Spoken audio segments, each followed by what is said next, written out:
আপনার ঘরেতে অভাব, দারিদ্রতা, ঋণ, আপনি জ্বলে পুড়ে ছারখার হয়ে যাচ্ছেন। এখান থেকে আপনাকে মুক্তি পেতে হবে। এই মুক্তি পেতে গেলে আপনাকে আপনার কিছু ক্রিয়াকার্য করতেই হবে।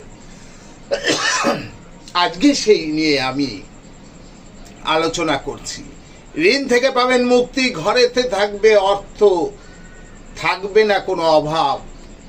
এই যদি টোটকাটি ভক্তি সহকারে আপনি করতে পারেন, মা লক্ষ্মীর কৃপা আপনার ঘরেতে আসবেই আসবে। শুক্রবার করে এই উপায়টি করবেন। শুক্রবার একটি রূপোর কয়েন তৈরি করুন। সেই কয়েনটিকে লক্ষ্মী দেবীর সামনে একদিন রেখে দিন। পরের দিন কি করবেন, ওই কয়েনটিকে আপনার ঘরে চালের ডাব্বায় রেখে দেবেন। চালের ডিব্বায় রেখে দিন। চ্যানেলটিকে ভালো লাগলে আগামী ভিডিও পেতে